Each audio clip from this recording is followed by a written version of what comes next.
My mind's telling me read it. And my body's agreeing to. Okay, anyway, moving on.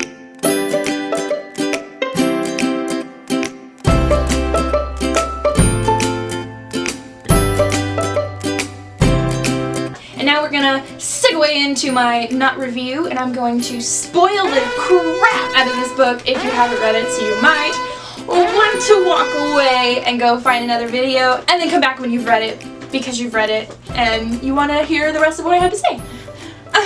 Now, because it was so long ago that I read this story, I can't do separate videos because I don't remember enough of the first 2 books to really go into a lot of depth to explain, you know, how I felt about the whole thing. But I can talk about overall feelings and thoughts, and as I go, things will come to my mind. I have my trusty little black book to help me remember what I wrote. Okay, first I want to start with, you know, I already kind of explained, I love Feyre, and I'm just gonna throw this out there real quick. I'm an actress, I love acting, and if I could have a chance to audition for her part, I really think I could do it. I think I have a chance. So that's Feyre. And then when it comes to Tamlin, I think because I kind of knew how Sarah J. Maas writes, because I was like, my girl Selena didn't end up with her character until like the, what, 2nd or 3rd book? So I'm thinking my girl Feyre is gonna get another chance at love here. I think she's gonna get some options. So I kind of held Tamlin at arm's length, and I was like, you're not the one. No, I'm not falling for that. And because I just kind of didn't get a reason to really fall in love with the character, or give him enough reasons for us to fall in love with him, the boy wasn't the one. I was like, I'm gonna move on. And then I think I did the same for Lucian. I was like, I'm gonna hold you at arm's length too, because if anything happens, you're gonna go for your boy Tamlin, and you're not gonna stand up for yourself. Ianthe doesn't come until the 2nd book, I believe. Hate the bitch. Okay, moving on. Who else? Oh, the sisters, the family, Nesta. I hate Nesta written throughout my notes. Ignore the really bad handwriting, but I hate Nesta. She's badass. Like, she's smart, she's witty, she thinks before she speaks, but she's rude and just angry at the world. And I get that. I get being angry at the world, but you can quit being a bitch. Like, and then Elaine. I love Elaine. Little Elaine. I love that Nesta protects Elaine, and Elaine bought Feyre paints, so I love Elaine. Elaine is just this gem to protect. I think for really honestly, in the first book, not a lot happens. You just kind of learn about the world, and it's hard for you to learn about the world because they're under a curse that doesn't allow them to really speak about anything that's going on in the world, with Amaranth and Under the Mountain and the shit she's doing to everybody else. And by the way, I'm so sorry I'm cussing. Up until the moment when, when he goes, I need to send you home, it's not safe for you anymore, when the time of his curse was coming to an end where he'd have to go under the mountain, he sent her home, and she didn't say I love you back while she was leaving. And I'm thinking, the whole ride home after you didn't say it, you regret it. So I don't know why you didn't say it. The only reason she didn't say I love you was kind of because that's the only way the story would progress to Under the Mountain. That's the only way they would get there, is if she didn't say I love you in time. And I think it's insane that she was able to get to Under the Mountain without dying. Because they explain this world as being so dangerous, and then she just she books it from the wall to the mountain. I'm so bad. My memory is so murky. I can't remember how she got through the wall, let alone to Under the Mountain. And then another issue I have is I kind of wish we got more of Under the Mountain. It would help make sense as to why her PTSD is so bad. Because for majority of the 2nd book, she's waking up, throwing up because of horrid, vivid night terrors that she has, and she's not eating, and she loses all this weight, and they explain about how they have to take in her clothes so much, and she just loses all her color. Can't go to certain places in the house because it just scares her so bad. And I'm like, okay, from what I can remember, you had 3 tasks you had to do while under the mountain, and during that time you were locked away in a little dungeon with no light and nobody to talk to, no way to kind of see how time is passing. Her first task was killing this giant worm, which as Feyre, you know, isn't that hard because she's been training as a hunter and explains how good she is in the first book. And then the second task, I can see how that would be scary and frightening because somebody's life's at risk and you don't even know how to read. But by then, she had Rhys helping her. She didn't know that, but eventually he helped her, and that one was easy. The only really kind of hard stuff that happened under the mountain was watching the girl that she said her name was die, and hearing about how their family died, and having to see Tamlin stand next to Amaranth, and then having to kill the Fae children to save everybody under the mountain. And then I can see how dying might affect you too, but I don't know, I can't personally speak on PTSD. I just feel like if we'd have more time under the mountain and she experienced more, because everybody else under that mountain was under that mountain for decades before she came around or was even born or a thought process in somebody's head. And Rhysand dealt with so much more than she did, and a whole court, the whole Winter Court, had thousands of their children slaughtered. So she, in the grand scheme of things, didn't deal with as much as everybody else dealt with.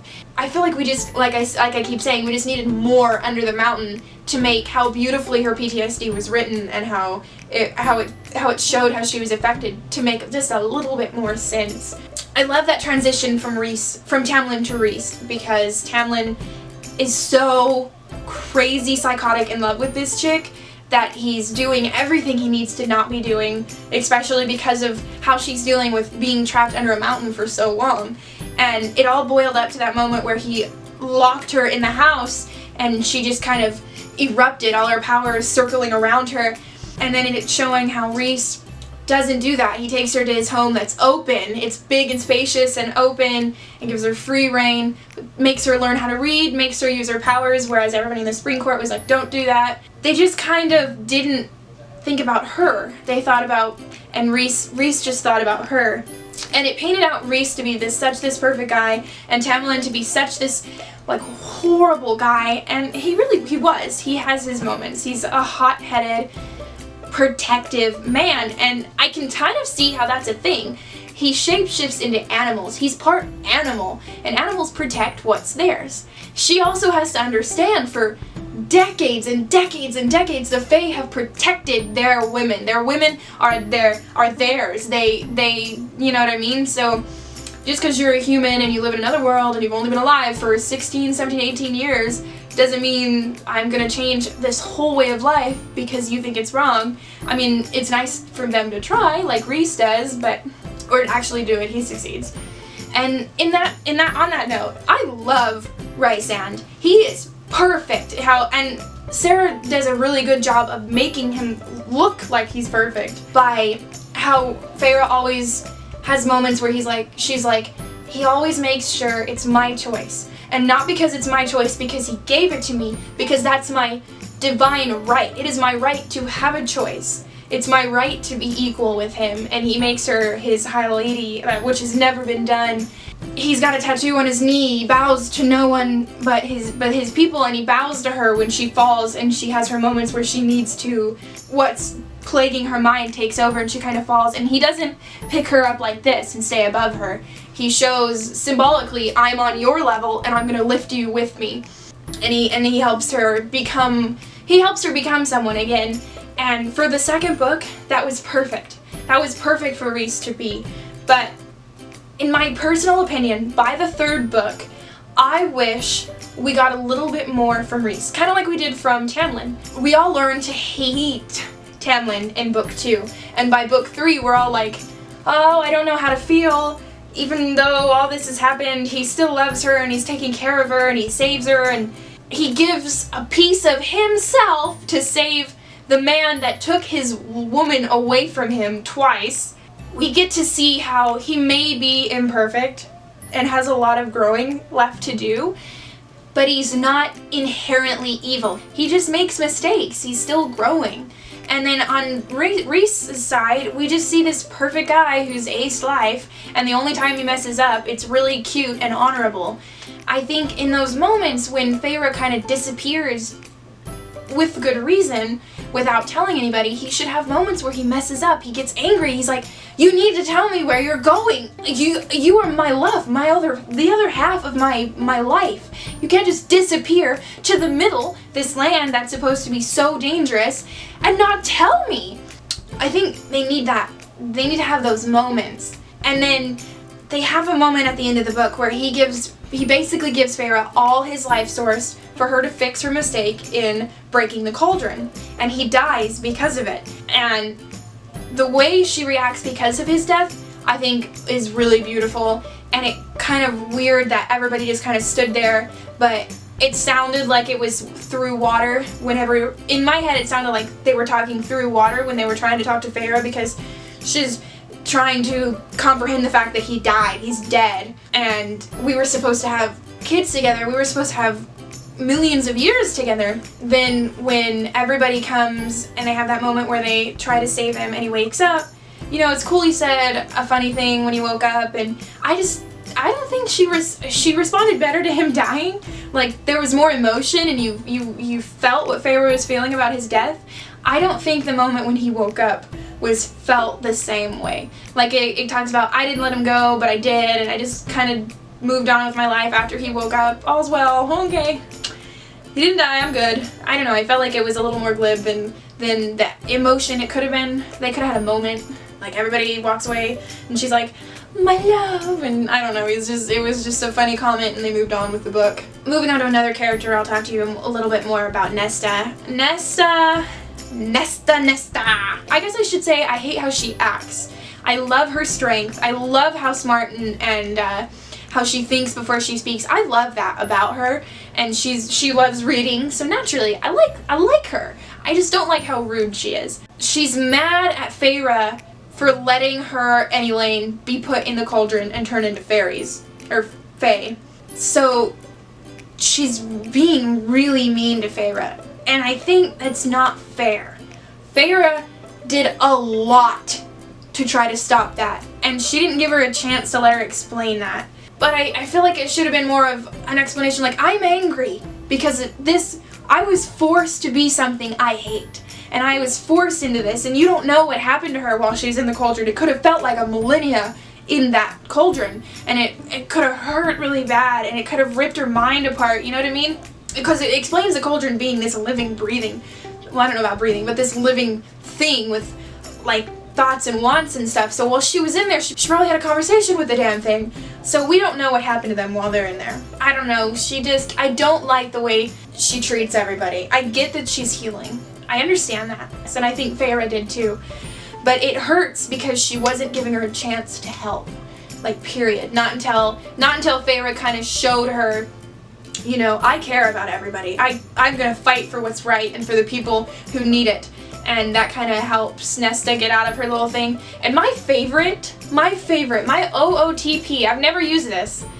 Nope, I've never used this. My one true pairing, did I say OO? My OTP. My one true pairing is Nesta and Cassian.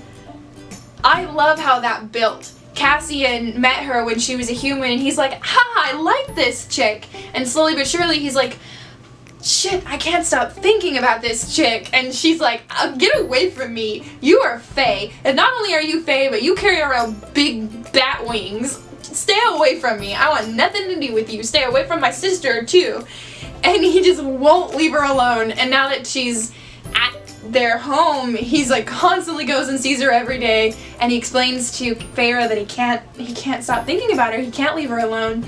And slowly but surely you see Nesta get nervous when he goes off to war or a battle or he's gone. She's like, where is Cassian? And they'll be like, why? She's like, I don't care. I'm just curious. Kind of. Not really. And then that moment when she falls to the ground during the battle and she can feel that the cauldron is about to do something, and and Cassian's in the direct path of this like thing. She screams his name. She's like, Cassian! Oh, through the fact that she's vomiting and she's getting really sick, and he comes shooting out of this like big cloud of Illyrian soldiers coming after her because he cares about her. He's gonna do anything for her. And he gets halfway, and the cauldron shoots this blinding ray of light and takes out more than half of the Illyrian soldiers, which that in itself I was like, and my heart was like, it broke a little bit. I was like, oh my god. But that made me cry. I was like, oh my god, she saved Cassian. Oh.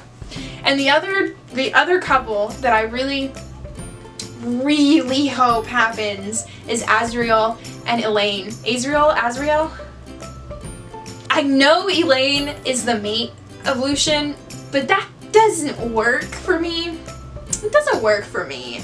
She's this sweet, breakable thing that's already kind of broken, and now she's kind of a seer, so her mind's a little wonky, and he's this guy who knows what it's like to be broken, and he's strong and can protect her, and you know, she puts her dainty little hand in his. She looks up at him and she's like, beautiful. And it's just, oh, he's gonna protect her and keep her safe. Those two couples are some of my favorite couples, and more.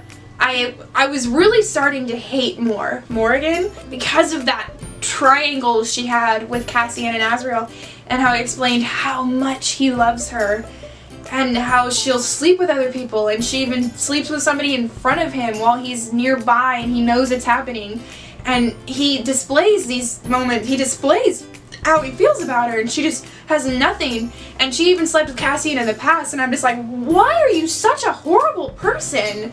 And it finally explains why she is the way she is in the end, explaining that she's lesbian or she's bi, and she just doesn't feel that way for him. And I'm just like, oh, okay, that makes sense. Doesn't make me any less angry for her not doing it, but her explaining why and everything made me go, oh, okay, I get it, I see what you're doing. But after she explained it to Feyre, you explained it to Feyre, who you've known maybe, what, a year? 2? Tops? You've known this guy for decades. Why couldn't you just explain this to him? You guys are tight. Like, you are a fam. Like, you're, you know, ride or die. You, Azriel and Cassian. So I feel like if you could explain it to Feyre, you can explain it to the guy you've known for a lot longer. Just saying. I don't understand how the King of Highburn was so undefeatable. Like, I get he had numbers, and I guess how he was undefeatable because of the, I just don't know how him as a person was undefeatable. Like, he didn't seem like this super strong character. They kept describing how he managed to keep the extent of his powers hidden. I just think he didn't have that many powers, honestly. He used spells out of a book. He used the help of a cauldron, millions of warriors. He didn't use himself, so I don't think he has these powers, to be honest. And I think it's funny how the end battle, the final battle at the end of the book was like, just like movies, how you go in with your initial people and the people you have in your army, and then slowly but surely, just as you think you're gonna lose, another one shows up to save the day. Like, I knew that was on, like, I knew it was gonna happen. I just think it's funny how it happened, how it played out. The one thing I didn't expect that made me bawl my eyes out was when their father showed up. It didn't occur to me, they kept bringing it up throughout the whole book. Don't know where Dad is. Dad's been missing for months. God knows where our father is and what he's doing. Thank God our father's safe on another continent. They kept bringing it up for this specific moment at the end when the dad shows up with 3 boats. He's called them the Nesta, the Elaine, and the Feyre. And he's riding the Nesta in front. The one daughter that hated him and wouldn't talk to him because he failed her. And then the guy goes, yeah, this guy's pretty great. And he says that he failed his daughters once and he's not going to do it again. I was like, I didn't even know he knew about the threat of the Highburn. Oh, and it just made me cry. And then he dies, and Nesta's like, no. Oh my gosh, as you can see, that I did not expect that. Ooh. And he dies too. Feyre doesn't even get to see him before he dies. But I love that Nesta got to have the moment where he's like, I love you and I'm sorry and I'm glad I was here to help you, blah blah blah. And he saw her, you know, don't kill my dad. He saw that she loved him in the end, so that was good. And I saw Elaine killing Hybern. I saw that coming. It kept explaining how Nesta was trying to kill him and she was failing. Her power was like, what she had taken from the cauldron was being released. And then Elaine comes in and goes, ah! And just like shanks him in the neck, and then Nesta does this crazy psychotic, like twists it through until like cuts his head off. Yeah, I saw that coming. So I kind of talked about everything I wanted to talk about. I know I didn't really talk about Amryn. The only thing I really have to say about her is, I don't know, she's cool. She's cool. She's just one of those cool characters to have. I kind of don't understand the extent of her, of who she is and her power. I didn't really explain that too much, and I guess it's mostly because she's not gonna explain that to you. I don't know, it was cool, I liked it, and she drank blood, and I don't know, it just didn't really explain who she was. And she's not a firebird because that's what the Curse Queen is, but she's this creature and she had a family and lived in another world, and I don't understand how it killed her to do what she did when it came to killing everybody else. Maybe it, you know, it was her magic, it was her life force that she was expended and she poofed into nothingness and ended the war. Wow. Now, the book's over, right? It says more to come, but I have a feeling it's gonna be, you know, stories from other people's stories, like maybe Lucian's background or Morrigan's background, or it could be anything. It could be Feyre and Rhys's kid in the future. It could be anything. I think whatever it is, I'm hoping we see more of the Cursed Queen, or the Cursed Queen. I'm looking forward to what comes next year. Jesus Christ. I hope that made sense and you guys are here with me now. Just like last time, if you guys enjoyed my video, I would really appreciate it if you would hit the subscribe button, hit the little bell so you guys can get notifications, and you can hit me up in the comments below. What do you guys think is gonna happen? What's happening in 2018? What are your thoughts on that? Follow my Instagram and my Snapchat and let's become friends, because I need more friends in my life. And as always, I am Maddie Patty, romantic-ish at your service, and I'll catch you next time.